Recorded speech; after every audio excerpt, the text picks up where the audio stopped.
बहुत बच्चे स्टेरियोकेमिस्ट्री पढ़ते तो है लेकिन उनको कुछ समझ में नहीं आता, ठीक है ना।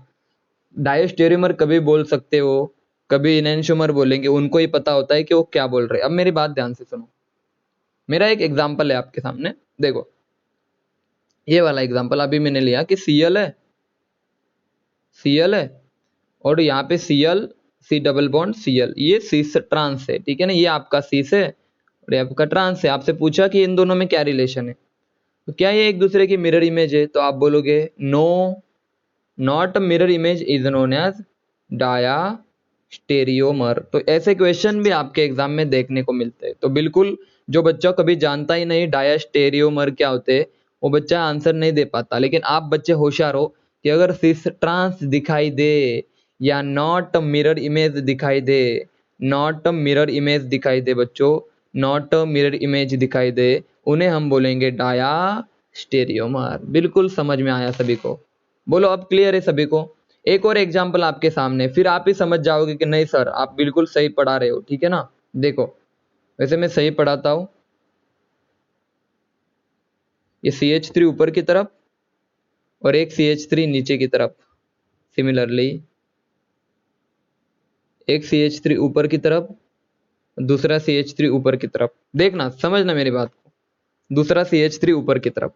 आप कॉमन सेंस है सर, ऐसा तो होगा सर अगर ये CH3 ऊपर की तरफ है और ये भी ऊपर की तरफ है तो दोनों का मान लो R है, मान के चलो दोनों का एक तो सेम होगा, दोनों का मान लो सेम होगा।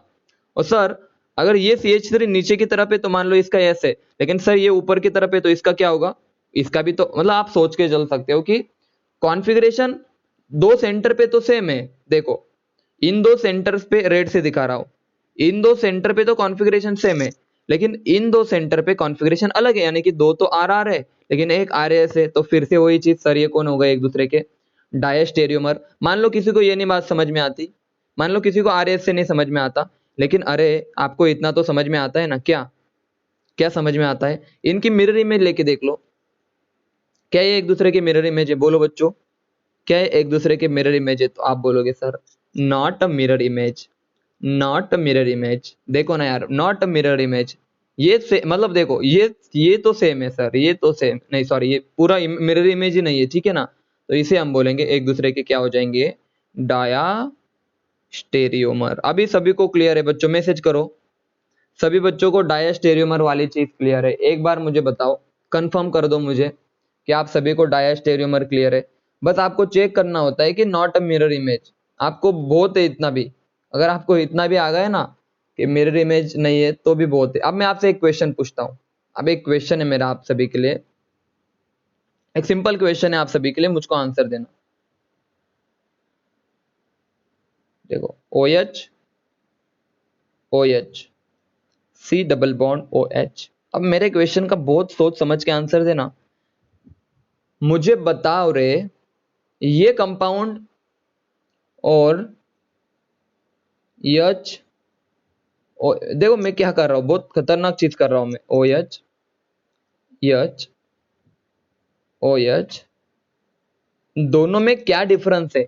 अब मैं आपको इन दोनों की कॉन्फ़िगर RAS भी निकाल के बताता हूँ, ठीक है ना बच्चों। देखो ये ऊपर वाला आपका R है, नीचे वाला आपका S है, और यहाँ पे आपका ऊपर वाला S और नीचे वाला R। दो थोड़ा मुझे सोच के देना, इसका आंसर क्या है बोलो, इसका आंसर क्या है बोलो, ये दूसरे के क्या है, एक दूसरे के सबके सब आंसर दो। बहुत अच्छे RS, मनीषा बहुत अच्छी तरह से आपने बहुत ही सोच समझ के जवाब दिया, मुझे खुशी हुई इस आंसर को सुनने के बाद।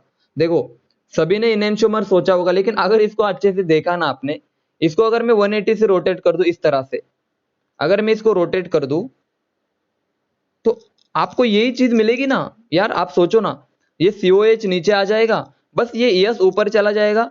देखो मैं आपको बता ही देता हूँ, ठीक है ना, बहुत बच्चे यहाँ पे गलती कर देते हैं, ठीक है ना, RS, ठीक है ना। अब मुझे एक बात बताओ, अगर मैं इसको रोटेट कर दूं, इसको रोटेट कर दूं, तो ये COH ऊपर चला जाएगा, ठीक है ना बच्चों, और ये हाइड्रोजन इधर की साइड चला जाएगा। ये OH, सॉरी ये वाला हाइड्रोजन देखो इधर आ रहा है, मैं गोल करके दिखा रहा हूं, ठीक है ना। देखो वेट, 180 रोटेशन से ये वाला हाइड्रोजन इधर चला जाएगा 180 रोटेशन से, और ये वाला कार्बन आपका इधर चला जाएगा, जिसकी कॉन्फ़िगरेशन अभी भी R है, जिसकी कॉन्फ़िगरेशन अभी भी आ रही है। मेरा कहने का मतलब आप समझो, मेरी बातों को ध्यान से समझने की कोशिश करो कि ये दोनों सेम ही है।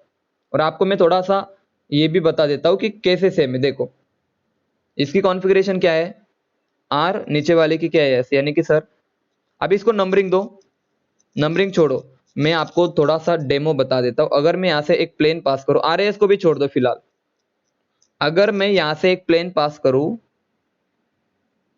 अगर मैं यहां से प्लेन पास करूं तो ये इस मॉलिक्यूल्स को इक्वल पार्ट में डिवाइड कर रहा है, यानी कि सर इसमें प्लेन ऑफ सिमेट्री प्रेजेंट है, हाँ या नहीं बच्चों, मैसेज करो। यानी कि इसमें प्लेन ऑफ सिमेट्री प्रेजेंट है, आप चेक करके देख सकते हो। किसी भी एक मॉलिक्यूल को उठाओ, पहली बात तो आप ये क्लियर कर लो कि दोनों भी सेम है। बच्चों पहली बात तो आप ये क्लियर कर लो कि दोनों भी सेम है। First and second are identical, first and second are identical या होमोमर आइडेंटिकल। क्योंकि अगर मैं इस रोटेट कर दूं इसको, इसको अगर 180 डिग्री से मैं रोटेट कर दूं प्लेन के अंदर, 180 डिग्री ऐसे रोटेट कर दूं, तो आपका ये COH नीचे चला जाएगा, ये हाइड्रोजन इधर आ जाएगा।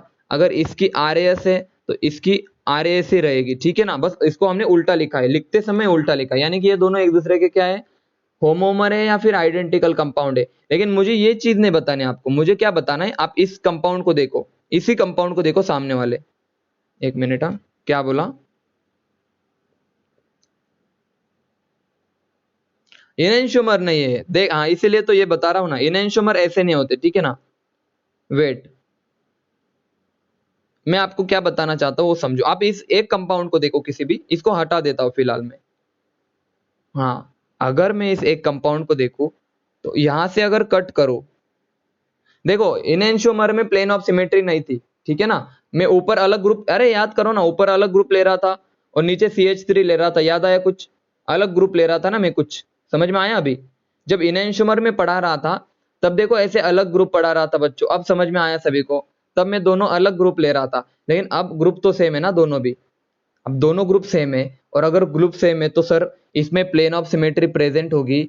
और बच्चों खतरनाक चीज तो इसके बाद वाली कौन सी, sir plane of symmetry present है, सेंटर ऑफ सिमेट्री प्रेजेंट है, और यानी कि ऑप्टिकली क्या होगा, ऑप्टिकली इनएक्टिव होगा, ऑप्टिकली इनएक्टिव हो गए कंपाउंड।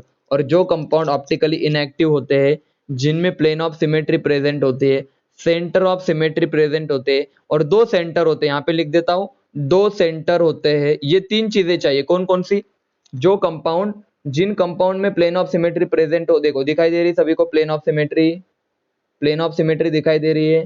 सेंटर ऑफ सिमेट्री भी अपोजिट डायरेक्शन में जाओ, देखो अपोजिट डायरेक्शन में जाओ सेम चीज मिलेगी। उसके बाद देखो मैं वापस से बता रहा हूं, जो कंपाउंड के अंदर दो सेंटर होते हैं, प्लेन ऑफ सिमेट्री होती है, सेंटर ऑफ सिमेट्री होती है, ऑप्टिकली इनएक्टिव होता है, इन कंपाउंड को बोला जाता है, सुनो, इन कंपाउंड को बोला जाता है बच्चों मेजो कंपाउंड। क्या बोला जाता है बच्चों, ऐसे कंपाउंड को बोला जाता है मेजो कंपाउंड। ये बताने के लिए मैंने इतना पढ़ा है आपको, समझ में आया डिफरेंस। जो कंपाउंड, जिन कंपाउंड में प्लेन ऑफ सिमेट्री होती है, सेंटर ऑफ सिमेट्री होती है, दो सेंटर एटलीस्ट होते हैं, एटलीस्ट दो सेंटर, एटलीस्ट दो सेंटर होते हैं। और अगर ये दो चीजें तो ऑप्टिकली इनएक्टिव हो गए, और ऑप्टिकली इनएक्टिव बोले तो इन कंपाउंड्स को हम बोलेंगे ये वाला कंपाउंड, स्पेशल इस टाइप वाले कंपाउंड, इसको बोलेंगे मेजो कंपाउंड। सभी बच्चों को मेजो कंपाउंड क्लियर है, यस और नो बोलो। सभी बच्चों को मेजो कंपाउंड क्लियर है। मैंने क्लासिफाई करके रखा है सारी चीजों को। पहली बात, एटलीस्ट दो सेंटर होने चाहिए, पहली बात एटलीस्ट दो सेंटर होने चाहिए। दूसरी बात, प्लेन ऑफ सिमेट्री और सेंटर ऑफ सिमेट्री होनी चाहिए। और तीसरी बात, ऑप्टिकली इनएक्टिव होने चाहिए। आइए आप क्वेश्चन आंसर की तरफ चलते हैं, ठीक है ना। ये तो हो गई बकवास बातें, जितनी भी थी आपके, इसके बकवास तो नहीं था लेकिन फिर भी छोटी मोटी बातें थी, बता दी मैंने जो कि रिक्वायर है। अब इसके बाद बस एक ही लेक्चर होगा, एक या दो लेक्चर स्टेरियो के होंगे, मैं आपसे बता देता हूँ कौन से। वेट, यहाँ पे देखो मैं लिख देता हूँ सबसे पहले। देखो सबसे पहले तो होगा calculation of JI, geometrical isomer calculation, optical isomer calculation. ये इसके साथ साथ हम पढ़ेंगे बच्चों, ध्यान से सुनना, इसके साथ साथ पढ़ेंगे स्ट्रक्चरल आइसोमर के टाइप्स। अभी तक हम स्टेरियो आइसोमर पढ़ रहे थे, ठीक है ना। स्ट्रक्चरल आइसोमर के टाइप्स पढ़ेंगे, ठीक है ना। इसको एक लेक्चर लगेगा, इसको लगेगा एक लेक्चर। और इसके बाद हम पढ़ेंगे एक बहुत बड़ा क्वेश्चन आंसर सेशन। तो 3 सेशन में स्टेरियो खत्म हो जाएंगे, लेकिन आप स्टेरियो को पढ़ना थोड़ा सा हम कम कर देंगे, कम इन द सेंस अभी ऐसे कंटिन्यू नहीं पढ़ेंगे, ठीक है ना। मतलब मॉर्निंग में लेक्चर रखूंगा मैं स्टेरियो के, कल हम अल्किन ही पढ़ेंगे, हमारा जो अल्किन के बाद अल्किन का जो पार्ट था उसको हम कंटिन्यू करेंगे, ठीक है ना। जितना रिक्वायरमेंट था बच्चों, जितना रिक्वायरमेंट था वो कंप्लीट हो गया, ठीक है ना।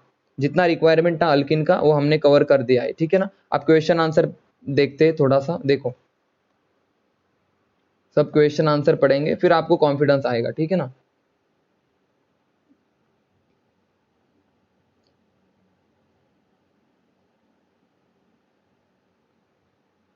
एक सेकंड रुक जाओ, बस एक सेकंड रुक जाओ।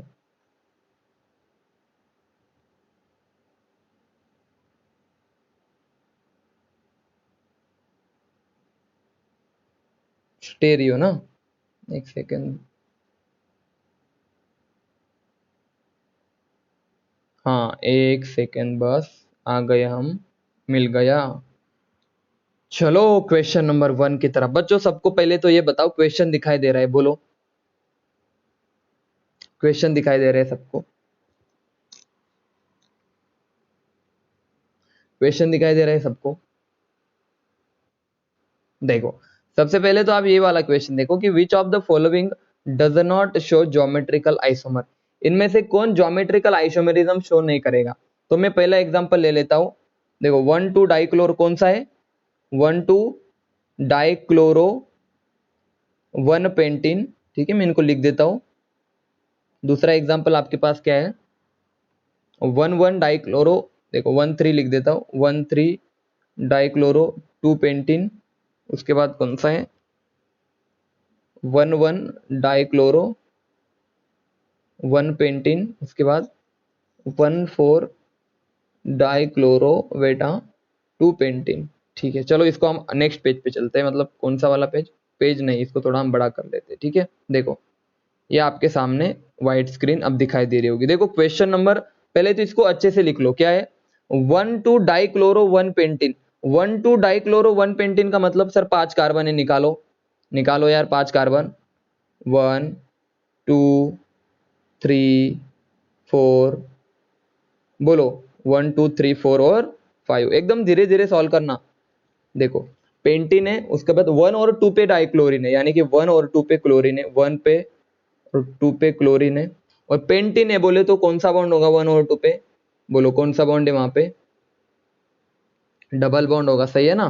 पेंटिन बोला है उन्होंने, यहाँ पे लिख दूं मैं, फिर आप देखो सर 3 और 1 4, 4 CH2 CH2 CH3, ठीक है ना। नेक्स्ट देखो ये तो पहला बन गया 1,2 डाइक्लोरो 1 पेंटिन। उसके बाद क्या है बोलो, 1,1 डाइक्लोरो 1 पेंटिन, 1,1 डाइक्लोरो यानी सर ये वाली चीज, 1,1 डाइक्लोरो पेंटिन है सर 5 कार्बन है, 1 2 3 4 5। उसके बाद 1,1 डाइक्लोरो यानी कि एक पहले कार्बन पे 2 क्लोरीन लगा दो, और 1 पहले इस पे डबल बॉन्ड है, वाह। उसके बाद वैलेंसी कंप्लीट कर दो, 3 और 1 4, CH2 CH2 CH3, ठीक है ना बच्चों, भाई ध्यान से सुनना। नेक्स्ट देखो, नेक्स्ट उन्होंने क्या क्वेश्चन पूछा आपसे, क्वेश्चन क्या है बोलो, क्वेश्चन क्या है, कौन शो नहीं करता, कौन शो नहीं करता, ठीक है ना। एक सेकंड रुक जाओ, कौन ज्योमेट्रिकल आइसोमर शो नहीं करता, ठीक है ना। नेक्स्ट देखो, नेक्स्ट नेक्स्ट क्या है आपके पास मॉलिक्यूल, 1,3 डाइक्लोरो, यानी कि सर 1 2 3 4 5, 1 पे क्लोरीन 3 पे क्लोरीन, ठीक है ना। और दो नंबर कार्बन पे डबल बॉन्ड कुछ इस तरह से, ठीक है ना। और इसको वैलेंसी कंप्लीट कर दो यार, CH2 CH CH2 CH3। और आखिरी बताओ मुझे, आखिरी बताओ मुझे क्या है, 1,4 डाइक्लोरो 2 पेंटिन, यानी कि सर पहले 5 कार्बन निकालो, 2 नंबर पे डबल बॉन्ड, 2 पेंटिन का मतलब 2 नंबर पे डबल बॉन्ड, 1 और 4 पे क्लोरीन, 1 2 3 4 पे क्लोरीन, ये आपके बन गया। फिर इसको वैलेंसी कंप्लीट कर लो, CH2 CH CH CH, बहुत लेंदी प्रोसेस थी यार ये सब। मुझे बताओ बच्चों, एकदम डायरेक्टली बता दो, इन चारों में से बताओ कौन सा ज्योमेट्रिकल आइसोमर शो नहीं करेगा? ए बी सी डी में से बताओ कौन ज्योमेट्रिकल आइसोमर शो नहीं करेगा? ज्योमेट्रिकल आइसोमर शो करने की मैंने कंडीशन आपको पढ़ा रखी है, देखो इसको हटा रहा हूं मैं अभी, जल्दी बताओ। मैंने बोला था पहली कंडीशन तो कौन सी थी? पहली कंडीशन तो मैं सिंपल आपको आंसर बता दूं, एक कार्बन पे सेम ग्रुप दिखाई दे रहे हैं सभी को, हाँ या ना? एक कार्बन पे सभी को सेम ग्रुप दिखाई दे रहे हैं या नहीं? बोलो हाँ या ना, बोलो सबके सब। बस यही देखना था आपको, पूरे मॉलिक्यूल में आपको बस यही देखना था कि अगर एक कार्बन पे दो सेम ग्रुप है यानी कि ये ज्योमेट्रिकल आइसोमर शो नहीं करेगा। समझ में आया सभी को? अभी बोलो, याद आ रहा है ना पढ़ा हुआ? मेरी आवाज आ रही है सभी को क्लियरली? बोलो बच्चों। और ज्योमेट्रिकल आइसोमर की मैंने कंडीशन पढ़ाई थी कि अगर एक कार्बन पे दो सेम ग्रुप है, एक कार्बन पे अगर दो सेम ग्रुप है, मैं तो बता रहा था, हाँ एक कार्बन पे अगर दो सेम ग्रुप है, दिखाई दे रहा है ना, देखो सी सी एल सी एल इस तरह से, देखो तो अब याद आया कुछ बच्चों? मजा आया सभी को? बोलो अब क्वेश्चन देखो, अब ड्रॉ करने में थोड़ा टाइम लगा क्योंकि नेमिंग आनी चाहिए हमें, ठीक है ना? स्ट्रक्चर गलत मत निकाल देना। उन्होंने पूछा कौन ज्योमेट्रिकल आइसोमर शो नहीं करेगा, तो आपको पता है मैंने तीन कंडीशन बोली थी ज्योमेट्रिकल आइसोमर की। पहली कंडीशन कौन सी थी? Restriction rotation. दूसरी कंडीशन थी बच्चों कि सेम सेम ग्रुप एक कार्बन पे नहीं होनी चाहिए, और तीसरी कंडीशन थी ऑड और इवन वाली, ठीक है ना? तो देखो दूसरी कंडीशन में ये वाली, हाँ वेरी गुड, तो ये कंडीशन है। देखो एक कार्बन पे अगर दो सेम ग्रुप है तो ये ज्योमेट्रिकल आइसोमर शो नहीं करता, तो आपका ऑप्शन होगा बी वाला। आपका ऑप्शन क्या होगा बच्चों? बी ऑप्शन आपका करेक्ट होगा। Sorry, 1,1 dichloro 1 pentene. देखो अगर कोई होशियार बच्चा होगा ना, वो ऐसे देख के पहचान सकता था इसका आंसर। सबको समझ में आया फर्स्ट क्वेश्चन? बोलो जल्दी। सभी बच्चों ने अगर फर्स्ट लेक्चर किया होगा, सेकंड लेक्चर, तो ये वाला क्वेश्चन आपको हो जाएगा। बोलो अब आगे बढ़ू, आगे बढ़ो। ये दूसरा क्वेश्चन अभी फिलहाल मत करो। हाँ ये बताओ मुझे, बोलो रे। उन्होंने पूछा कायरल कौन है इनमें से? देखो उन्होंने पूछा इनमें से among the following structure the truth 1 to 4 it is true that, क्या ट्रूथ है? बोलो ओनली 3 इज कायरल। थर्ड को देखो, अरे 3 कायरल है क्या? थर्ड कायरल है क्या? बताओ सबके सब, क्या ये कायरल दिखाई दे रहा है आपको? हाँ, इज इट कायरल? बिल्कुल नहीं सर, पहला तो गलत है। गलत, चल भाग, गलत कुछ भी लिखते हैं, ऐसा कौन लिखता है रे? देखो only second and fourth are chiral. Second को चेक करो सर, देखो इस कार्बन के पास 1 2 3 4 अलग ग्रुप है इस कार्बन के पास। अरे इस कार्बन को देखो, ये जो कार्बन दिखाई दे रहा है सभी को, इस कार्बन को जरा देखो सबके सब। सर इस कार्बन के साथ एक मिथाइल है, एक CH2CH3 है, एक हाइड्रोजन है, और 4 अलग ग्रुप है। हाँ सर ये कायरल है, आप लिख सकते हो सर, मैं स्टार से रिप्रेजेंट कर देता हूँ। रुक जाओ थोड़ा सा सर, ये वाला कायरल है आपका, वेरी गुड। फोर्थ है या नहीं? देखो फोर्थ आपका कायरल है कि? अरे सर 2 इथाइल ग्रुप है, काहे का कायरल रे? यानी कि सेकंड भी गलत है आपका, ये भी कायरल नहीं है। आ जाइए नेक्स्ट की तरफ। सर ऑल 4 आर कायरल, ये तो पूरा उल्लू बनाए रे आपको। कैसे पूरे कायरल? आप समझ सकते हो, पहले 3 तो पूरे गलत ऑप्शन है। Sir first and second are chiral. हाँ सर देखो, ये अलग ग्रुप है, ये अलग ग्रुप है, ये भी अलग ग्रुप है हाइड्रोजन, यानी कि सर ये भी कायरल है और ये भी कायरल है। क्या क्वेश्चन डिफिकल्ट था? बोलो बच्चों, या बहुत आसान क्वेश्चन था? बोलो सबके सब, सबके सब बताओ। आपको कायरल में सिर्फ देखना होता है कि 4 ग्रुप अलग है या सेम है। इजी क्वेश्चन था, बच्चों वाला क्वेश्चन था, वेरी गुड, बच्चों वाला क्वेश्चन था। आगे बढ़ते हैं, यानी कि यहाँ पे आप देख सकते हो कि कौन कायरल है और कौन अकायरल है। Chiral achiral. अब इसके आगे का क्वेश्चन इससे भी आसान होगा। कौन सारे? देखो ये वाला। नेक्स्ट, नेक्स्ट क्वेश्चन, अरे ये सॉल्व कर लोगे आप? विच इज, देखो मैं बता देता हूँ। Which of the following is not a chiral? कौन कायरल नहीं है? तो सबसे पहले तो इनको निकालो। पेंटेन है, पेंटेन निकालो यार। 1 2 3 4 5, 1 2 3 4 5, 3 क्लोरो 2 मिथाइल। सर जी ये वाला कार्बन अगर देखे ना, तो इस कार्बन पे आप चेक कर सकते हो कि सर एक हाइड्रोजन होता है यहाँ पे और 3 अलग ग्रुप अटैच है, 1 2 3 4, 4 अलग ग्रुप है। तो पहला वाला तो आपका कायरल है। मैं एक एक मॉलिक्यूल को पढ़ा रहा हूँ आपको। पहला वाला तो आपको कायरल है, ठीक है ना? पहले वाला तो आपका कायरल है। दूसरा चेक करो, 2 क्लोरोपेंटेन, 1 2 3 4 5, 2 नंबर पे क्लोरीन है और हाइड्रोजन है। तो चेक करो यार, एक अलग ग्रुप, दूसरा अलग ग्रुप, तीसरा अलग ग्रुप, फोर्थ अलग ग्रुप, यानी कि ये भी आपका कौन है, कायरल है। तो 2 मॉलिक्यूल आपके कायरल बन गए। नेक्स्ट पढ़ो, आगे बढ़ो। 1 क्लोरो 2 मिथाइल पेंटेन, देखो 1 पे क्लोरीन है, 2 पे मिथाइल है, CH3 है। आप भाई इस कार्बन को देखो, सर ये अलग ग्रुप, ये अलग ग्रुप, ये अलग ग्रुप, हाइड्रोजन भी अलग, यानी सर ये भी कायरल है, ये भी कायरल है, तीनों कायरल आ गए सर। ये देखो 1 क्लोरोपेंटेन, अरे बच्चों वाली चीज है, 1 2 3 4 5, सर ये अकायरल है। सर इसके कार्बन को देखो तो सब जगह पे 2 2 हाइड्रोजन है, यानी कि डिफरेंट ग्रुप नहीं है। समझ में आया सभी को?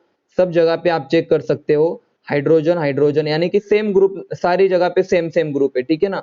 यानी कि सर आपका ये कौन बन जाएगा, अकायरल, नॉट कायरल। समझे या नहीं समझे, बोलो। इट इज योर, ये आपका आंसर होगा। समझ में आया सभी को, कौन सा कंपाउंड कायरल और कौन सा कंपाउंड नॉट कायरल? बच्चों मैसेज करके बताओ, कायरल और अकायरल वाली चीजें आप सभी को समझ में आई? उसके लिए आपको नेमिंग अच्छे से आनी चाहिए। चलो, उसके लिए आपको नेमिंग अच्छे से आना चाहिए, ठीक है ना। चलो, भरत, नेहा, गायत्री, प्रणव, प्रतीक्षा, समझ में आ रहा है? बोलो। बाकी सभी को भी समझ, बाकी सबको तो समझ में आएगा मुझे पता है, लेकिन फिर भी मैं पूछ रहा हूँ, ठीक है। सबको समझ में आ रहा है? बोलो क्लियरली, यस और नो, एक बार बताओ। ये आप सॉल्व, इसको स्क्रीनशॉट निकालो, इसको आप घर से सॉल्व करो। देखो उन्होंने बोला among the following optically active. अरे ऑप्टिकली एक्टिव का मतलब बच्चों, ऑप्टिकली एक्टिव का मतलब आपको ढूंढना पड़ेगा कायरल सेंटर। क्या ढूंढना पड़ेगा? Chiral centre. तो सर डीबी कट, डीबी निकल गया। और अल्केन पूछा है, अल्केन, अल्केन पूछा है तो अल्काइन ट्रिपल बॉन्ड भी घटा दो, यानी सर ए ऑप्शन और डी ऑप्शन तो कट हो गए। उन्होंने बोला है ऑप्टिकली एक्टिव देखो, तो सर ये वाला भी आपका ऑप्टिकली एक्टिव है, 4 कार्बन है इसको, सॉरी देखो इसके साथ भी 4 अलग ग्रुप है और ऊपर वाले इसके पास भी 4 अलग ग्रुप है, दोनों भी आपके ऑप्टिकली एक्टिव है, दोनों के पास भी कायरल चीज है, दोनों भी ऑप्टिकली एक्टिव है। लेकिन मास किसका कम है बोलो रे? सर बी वाले का मास कम है। समझ में आया सभी को? बी वाले का मास थोड़ा सा कम है, इसीलिए ये वाला आप, उन्होंने वहां पे मेंशन किया है। देखो ये वाला क्वेश्चन बहुत अच्छा है, इसका स्क्रीनशॉट निकाल लो सबके सब। क्वेश्चन कैसा है कि which of the following compound is optically inactive. Optically active कौन है? तो ऊपर से लिखा हुआ अल्केन, तो ये भी घटा दो, और ये तो ऑप्टिक, इसमें कायरल सेंटर ने, ये भी घटा दो। सर इसमें भी कायरल है, इसमें भी कायरल है, लेकिन दोनों में किसका मास कम है? तो आप समझदार बच्चे हो कि सर इधर ज्यादा कार्बन है, देखो 3 4 5 6 7 कार्बन है, उधर कम कार्बन है सर, यानी कि इसका लो है, लो मॉलिक्यूलर मास है, और ये ऑप्टिकली एक्टिव है। तो आपका ऑप्शन क्या होना चाहिए था बच्चों? बी होना चाहिए था, ठीक है ना। तो ऐसे थोड़े से ट्रिकी क्वेश्चन आपके एग्जाम में आ जाते, ठीक है ना। नेक्स्ट क्वेश्चन आपको होमवर्क है, इसको लिखो, इसको लिखो। ऑप्टिकली एक्टिव पूछा है, ठीक है ना। प्लेन पोलराइज लाइट बोले तो ऑप्टिकली एक्टिव पूछा है, ठीक है। इसको आप सॉल्व करके मुझे बता देना, होमवर्क। कायरल कौन कौन है? सर ये कायरल, देखो यार बच्चों वाली चीज, सर ये तो बिल्कुल कायरल नहीं है, चेक कर लेना, 2 हाइड्रोजन है तो ये भी कायरल नहीं है। ये भी देखो मिरर इमेज है, तो ये देखो यार प्लेन ऑफ सिमेट्री है बच्चों, बच्चों वाली चीज, ये भी कायरल नहीं है तो ये कायरल है। समझ में आया सभी को? अब ऐसे देखो यार, अभी टाइम नहीं लगना चाहिए बिल्कुल भी, ठीक है ना। अब कायरलिटी, कौन कायरल है, किसमें प्लेन ऑफ सिमेट्री, आपको बता अच्छे से। देखो 2 हाइड्रोजन है, अकायरल। सर 2 सेम ग्रुप है, ये भी कायरल नहीं है, ऑप्टिकली इनएक्टिव है। सर इसमें प्लेन ऑफ सिमेट्री है, प्लेन ऑफ सिमेट्री है तो ऑप्टिकली इनएक्टिव, ठीक है ना। तो सर एक ही बचा जो कायरल है, एक ही बचा जिसके साथ 4 अलग ग्रुप है, और जो कि आपका होगा बच्चों ऑप्टिकली एक्टिव, यानी कि it rotate plane polarise light. तो ऐसे आप बच्चों वाले क्वेश्चन भी सॉल्व कर सकते हो। बच्चों वाले तो क्या सिंपल क्वेश्चन है, आप अभी होशियार हो, ठीक है ना। आप सभी को पता है अभी सेम ग्रुप कौन से, डिफरेंट ग्रुप कौन से। नेक्स्ट क्वेश्चन देखो, ये आप सॉल्व कर लेना, कर दोगे? बोलो। एब्सोल्यूट कॉन्फ़िगरेशन यानी कि आरएस, पहले सेंटर का क्या आएगा, दूसरे सेंटर का क्या आएगा? देखो यहाँ पे ऑप्शन है, ये होमवर्क है आपका, ये आपका होमवर्क है, पढ़ा चुका भाई डिटेल में, इसको कोई टाइम पास नहीं करूंगा मैं यहाँ पे।